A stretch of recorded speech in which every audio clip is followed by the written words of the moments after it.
Hello students, कैसे हैं आप? उम्मीद है कि आप बेहतर होंगे और आपकी पढ़ाई लिखाई ठीक से चल रही होगी। फिलहाल तो समर वैकेशन है, तो उम्मीद है कि आप लोग समर वैकेशन को एंजॉय कर रहे होंगे और जो भी समर वर्क आपको मिला होगा अपने स्कूल की तरफ से, आप उसे अच्छे से पूरा कर रहे होंगे और छुट्टियां भी आप एंजॉय कर रहे होंगे। दोस्तों, आज मैं आपको आपके लिए लेकर के आया हूँ क्लास 6 न्यू लॉन्गमैन विस्टास की जो सोशल साइंस की बुक है। तो उसके चैप्टर 1 से लेके जितने भी चैप्टर हिस्ट्री के, ज्योग्राफी के या सिविक्स के हैं, उसमें जितने भी एक्सरसाइजेज हैं मैं आपको करवाने वाला हूँ। अगर आपने इन चैप्टर्स के एक्सप्लेनेशन नहीं देखे हैं, फुल डिटेल एक्सप्लेनेशन नहीं देखा है, तो इसी वीडियो के डिस्क्रिप्शन में मैं उस लिंक को डाल दूंगा। उस लिंक पे क्लिक करके आप इसके जितने भी वीडियोस हैं फुल डिटेल में एक्सप्लेनेशन आप इसको देख सकते हैं। फिलहाल मैं यहाँ पे आपको एक्सरसाइज करवाने वाला हूँ। तो आइए शुरू करते हैं। शुरू करने से पहले वीडियो पसंद आए तो लाइक करिएगा और ज़्यादा से ज़्यादा अपने फ्रेंड्स सर्कल के बीच में इसको शेयर करिए ताकि बाकी लोगों का भी फ़ायदा हो पाए। यहाँ पहला है आपका चूज़ द करेक्ट आंसर। इसमें आपको करेक्ट आंसर चूज़ करके और फिल करना है। इसमें पहला लिखा हुआ है historian divide the past into.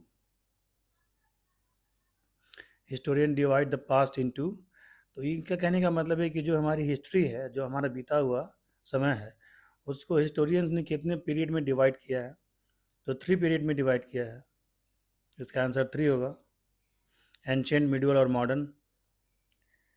जहाँ जहाँ रिक्वायरमेंट होगी मैं आपको एक्सप्लेन भी करता चलूँगा। Pre history refers to. अब ये सीधे सीधे पूछ रहा है कि प्री हिस्ट्री किसे कहते हैं या प्री प्री हिस्ट्री से मतलब क्या है। तो इससे मतलब आपका ये है, इसमें ऑप्शन सी आपका सही हो जाएगा, the period before the invention of printing. मतलब कि आपका क्या है कि जो रिकॉर्ड रिटर्न में, जो हिस्ट्री का जो रिकॉर्ड रिटर्न में अवेलेबल नहीं है, अगर रिटर्न में अवेलेबल है तो उसको हिस्ट्री माना जाएगा। अगर रिटर्न में अवेलेबल नहीं है तो उसके पहले का जितना भी सारा चीज़ है वो सब आपको प्री हिस्ट्री में माना जाएगा, क्योंकि तब तक प्रिंटिंग का इन्वेंशन नहीं हुआ था। यानी रिटर्न में सारी चीज़ें नहीं थी, चीज़ें तो थी, सबूत तो सारे थे, लेकिन रिटर्न फॉर्म में नहीं थे। तीसरा आपका क्या है? Is an archaeological source. क्या है ये? आर्कियोलॉजिकल सोर्स है। तो इसमें से आर्कियोलॉजिकल सोर्स कौन सा है भाई?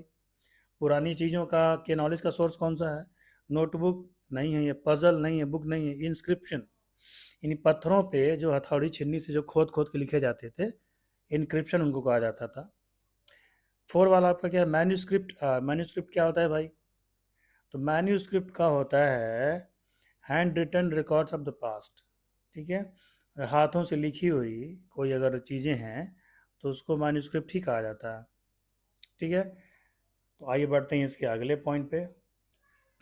पांचवा आपका है the southern gate of Sanchi stupa was added by. तो ये कह रहा है कि सांची का जो स्तूप है, सांची कहाँ है आपको? तो मध्य प्रदेश में है। तो मध्य प्रदेश के सांची में जो स्तूप बना हुआ है, ठीक है, तो इसका जो सदर्न गेट है वो किसने ऐड किया? यानी जब पहले बना था, सांची जब पहले तैयार हुआ, तो सांची को बनाने में कई राजाओं का, कई सम्राटों का उल्लेख रहा है कि किसी ने कुछ बनवाया, इसमें किसी ने कुछ भी ऐड कर दिया, किसी ने कुछ ऐड किया। तो ये जो उसका सदर्न गेट है वो किसने ऐड किया, ये पूछ रहा है। तो ये सातकर्णी, गौतमी पुत्र सातकर्णी ने किया।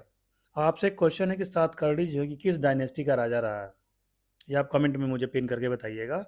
कमेंट में इसका जवाब आप लिखिएगा कि सातकर्णी को गौतमी पुत्र सातकर्णी क्यों कहा जाता है और ये किस डायनेस्टी का ये सम्राट या राजा था। आइए आपका बी पे चलते हैं। स्टेट वेदर ट्रू और false, if false correct the statement. अगर फॉल्स है तो स्टेटमेंट को करेक्ट करिए, नहीं तो फॉल्स है तो फॉल्स लिखिए।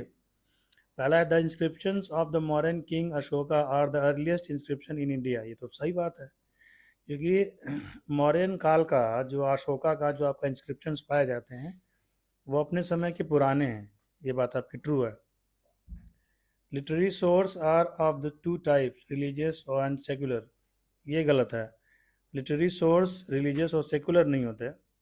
लिटरेरी सोर्सेज जो होते हैं उनकी वैरायटी कुछ और होती है। ये बात आपकी फॉल्स है। तीसरा है B C E stand for before Christian era. ये सीख है आपका, ये आपका ट्रू है। बिफोर कॉमन एरा भी कुछ जगह, कुछ कुछ जगह इसको कहा जाता है। फोर्थ वाला आपका है अर्थशास्त्र वॉज रिटन बाय कौटिल्य। ये तो सही बात है, इसको ट्रू हम कहेंगे, क्योंकि कौटिल्य जो थे उन्होंने अर्थशास्त्र नामक एक बुक की रचना की थी, बुक को कंपोज किया था, लिखा था, जिसमें मौर्यन काल के पॉलिटिकल सेटअप की जानकारी मिलती है, एक देश कैसे चलाया जाता है, ये सारी चीज़ें उसमें, एडमिनिस्ट्रेशन और पॉलिटिक्स के ऊपर ये बुक थी। 5 वाला आपका क्या कहता है? The Vedas and the Puranas are classified as sacred और रिलीजियस लिटरेरी सोर्सेज। ये बात आपकी सही है, क्योंकि पुराणों से हमें बहुत सारी धार्मिक जानकारियाँ लिटरेरी सोर्सेज जो कि मिलती हैं, और ये बात आपकी ट्रू है। तो अब इसमें एक्सरसाइज ख़त्म होता है। जहाँ तक क्वेश्चन आंसर की बात रही, तो क्वेश्चन आंसर जहाँ तक मेरा मानना है कि आप खुद से करें तो ज़्यादा बेहतर है। आप बुक को पढ़ें, चैप्टर को पढ़ें, चीज़ों को समझें, और अपने से छोटे छोटे सेंटेंस बना करके जब लिखेंगे ना, तो ये आगे चल के आपको बहुत फ़ायदा होगा। लिखने में आपको थोड़ी बहुत तकलीफ होगी अगर आप सेंटेंस नहीं बना पाते हैं, सेंटेंस फ्रेम अगर नहीं कर पाते हैं, थोड़ी बहुत दिक्कतें आपको होंगी, लेकिन लॉन्ग टर्म ड्यूरेशन के लिए आपको फ़ायदा करेगा। जब आप 9th में जाएंगे, 10th में जाएंगे, तो वहाँ जब आपको लंबा लंबा आंसर लिखना पड़ेगा ना, तो वहाँ आप ये आपको काम करेगा। मेरी तो आपको यही यही एडवाइस है कि आप स्वयं से खुद से लिखने का प्रयास करें।